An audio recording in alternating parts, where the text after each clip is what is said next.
Welcome to the show today. We are going to tackle the quote unquote problem with not having enough time for creativity.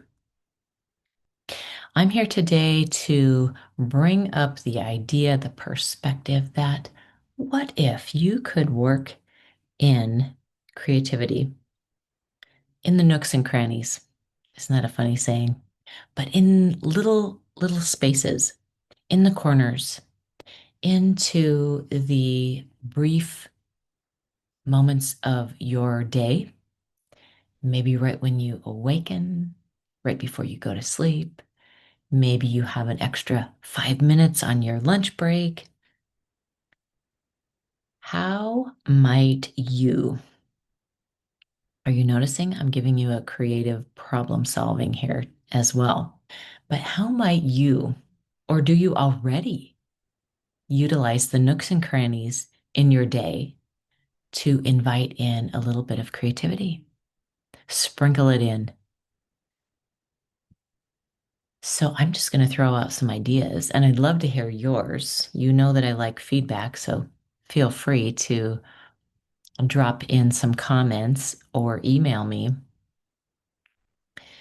But I'm going to start off first thing in the morning.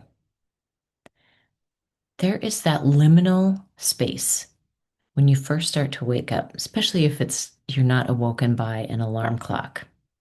If you wake up naturally,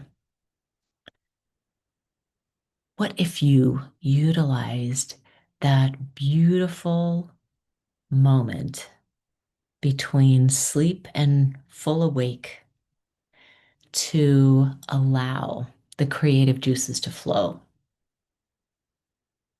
Just allow it. See what shows up. No big deal.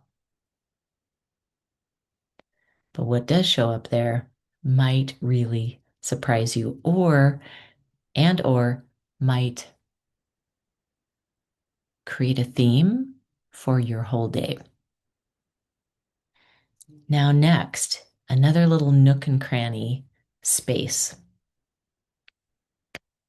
could be the way you do your morning ritual. Maybe you have a hot beverage. Maybe you go for a walk. Maybe you sit in the sauna. Maybe you meditate. Maybe you go walk the dogs, whatever it is. Early in your morning, in your routine, whether you feel like you have one or not, you probably do, even if you wouldn't call it a routine. Might you creatively mix up the order that you do your morning routine? Or could you allow a little space for a creative moment while you're waiting for the water to boil?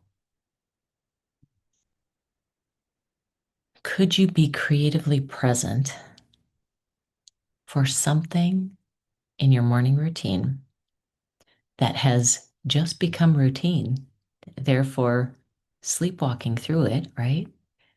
Could you be creatively present to some piece of your morning routine that is just a little nook or cranny enough to shift, enough to make you aware in a new way, enough to just open your eyes to something different, enough to see something that you have walked by 100 times and never noticed?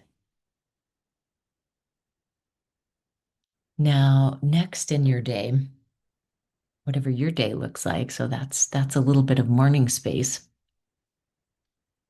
How about the way you do your exercise? Could you creatively shake that up? The way that you drive to work. Maybe you take a different route every once in a while.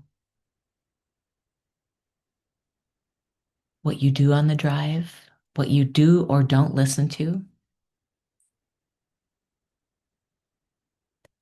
the way you think about your lunch break, what it could look like,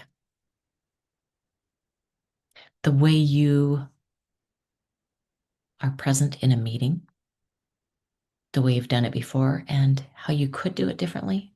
There was just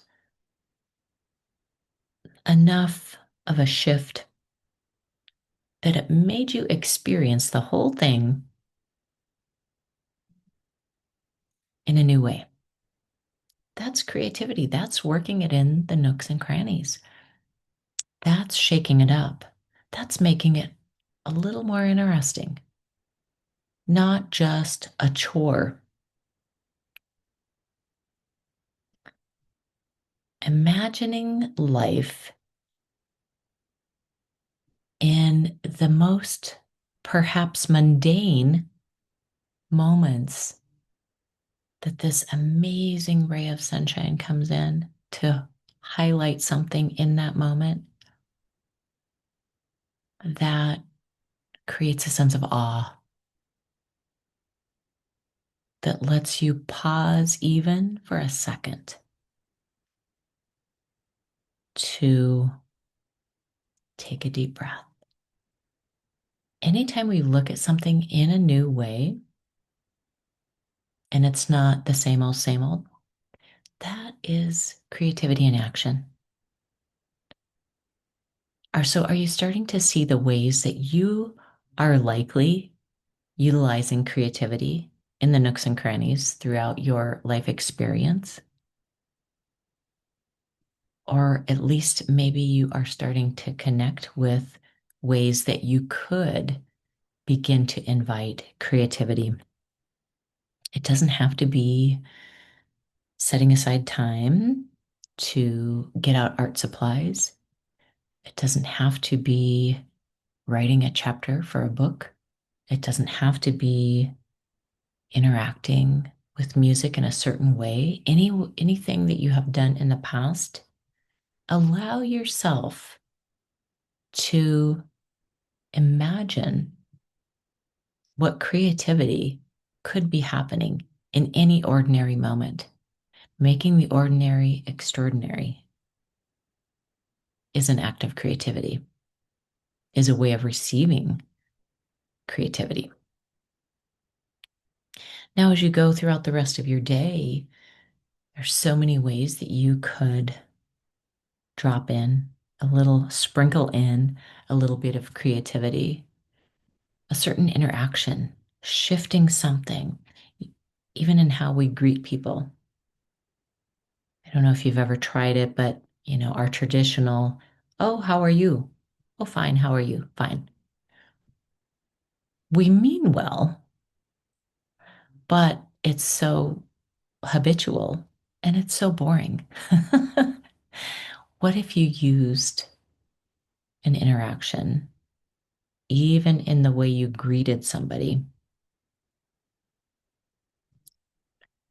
I used to have a professor that when he would see us in the hallways, he would say, life is, and then we would fill in the blank. However, we felt life was in the moment, but it made you stop and think. And that was before that all became popular. Life is good. So, in our interactions, in our connections with people, in the way we express, using a smile, looking in someone's eyes, pausing before you speak, if that's not your normal way, just doing something slightly different, that is an expression of creativity.